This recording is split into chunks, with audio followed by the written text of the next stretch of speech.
Halo Sobat Investor, selamat datang di channel Dodi Bicara Investasi.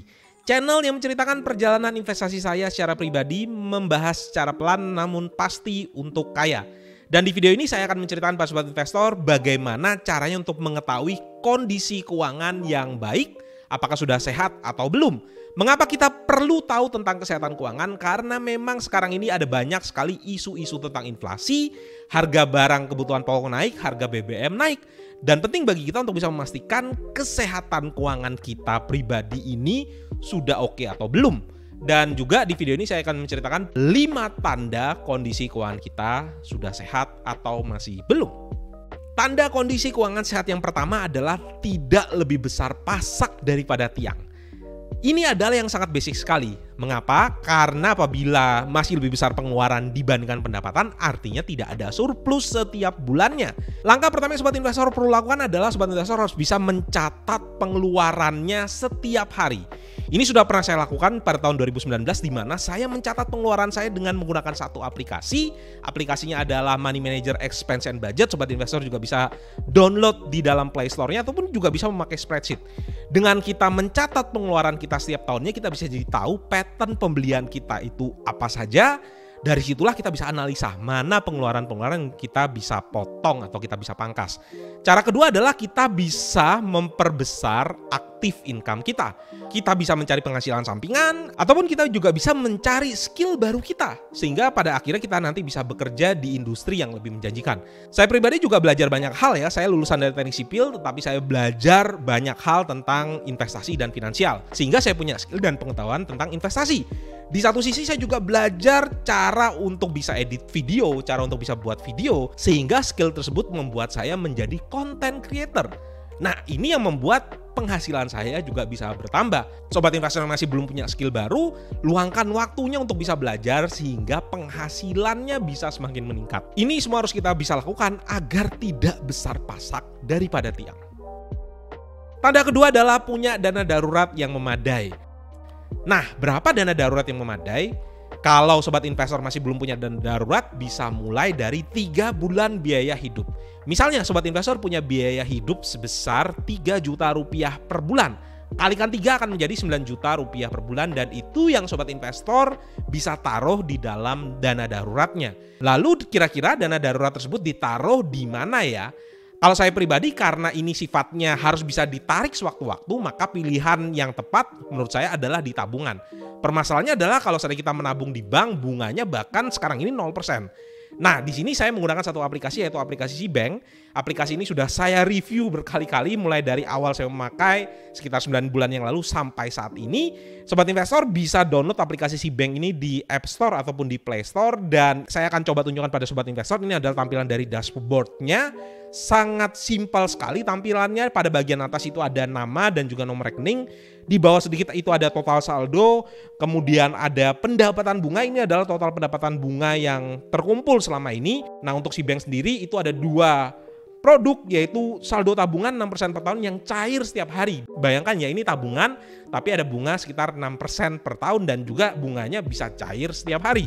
Kemudian ada deposito dengan bunga sebesar 7% per tahun dan tenornya itu sekitar 1 bulan. Ada beberapa juga fitur-fitur yang menarik yang bisa kita lihat ya. Misalnya di sini kita bisa transfer gratis antar bank. Dan karena memang kuotanya itu adalah 100 kali per bulan, maka setiap bulannya selalu aman untuk kita bisa transfer ke antar bank. Nah, apakah SeaBank ini aman? Karena bunganya itu kan 6% ya di atas dari LPS. Jawaban saya kalau menurut saya relatif aman ya, karena industri perbankannya adalah industri yang diawasi secara ketat oleh OJK. Peluang dari suatu bank itu untuk bisa kolaps itu menurut saya sangat amat kecil. Bank umum sendiri sepanjang 10 tahun terakhir belum ada yang gagal bayar. Terakhir bank umum yang gagal bayar itu ada di tahun 2009. Tanda keuangan yang sehat yang ketiga itu adalah punya proteksi yang cukup. Setelah tadi kita pastikan tidak lebih besar pasak daripada tiang, kemudian yang kedua kita juga sudah punya dana darurat, maka kita harus punya proteksi dalam bentuk asuransi. Nah, salah satu asuransi yang menurut saya sangat penting untuk kita miliki adalah asuransi kesehatan.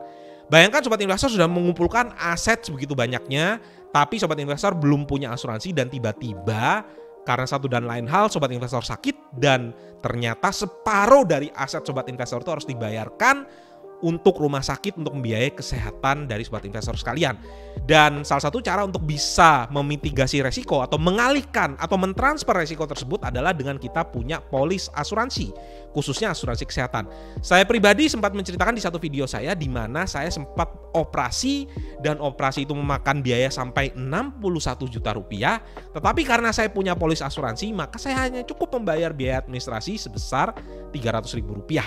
Kemudian yang kedua, menurut saya ini cukup opsional, yaitu asuransi jiwa. Asuransi jiwa ini kalau menurut saya cukup penting, khususnya bagi pencari nafkah yang memang masih belum mengumpulkan dana pensiun. Ketika terjadi kenapa-kenapa dan keluarga yang ditinggalkan, akan ada uang pertanggungan yang nanti akan jatuh atau cair, yang nantinya bisa digunakan untuk membiayai hidup dari keluarga yang ditinggal. Nah, kalau seandainya sobat investor sudah punya dana pensiun, sudah juga punya investasi dan juga aset, maka kalau menurut saya yang namanya asuransi jiwa tadi sifatnya bisa opsional. Tanda kondisi keuangan sehat itu adalah punya rasio utang yang di bawah 30% dari total penghasilan.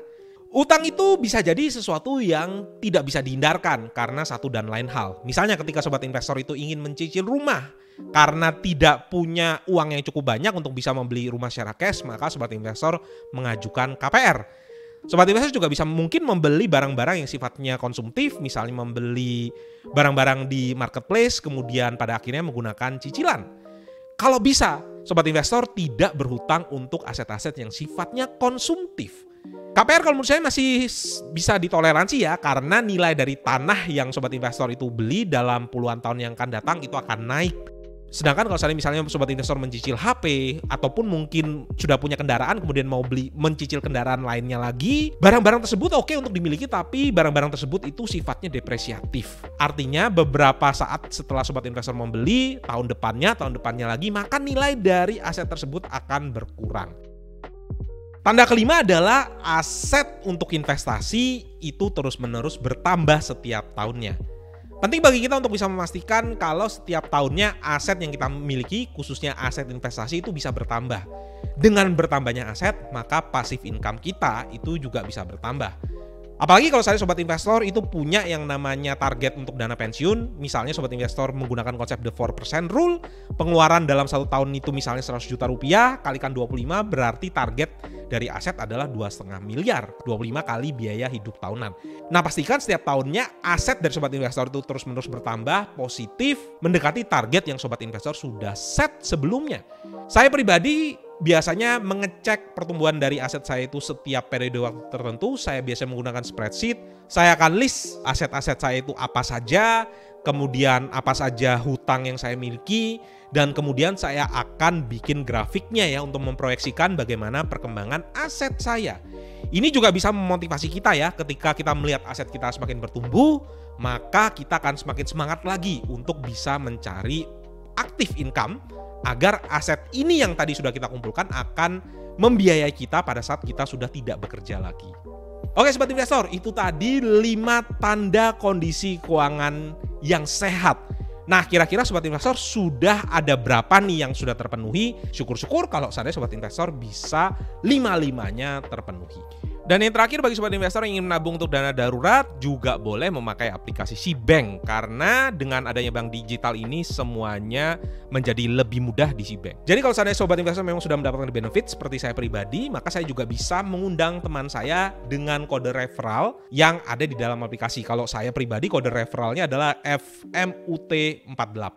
Bagi sobat investor yang tertarik untuk memakai aplikasi SeaBank ini bisa menggunakan kode referral saya. Sampai jumpa kembali di episode-episode yang selanjutnya ya. Bye.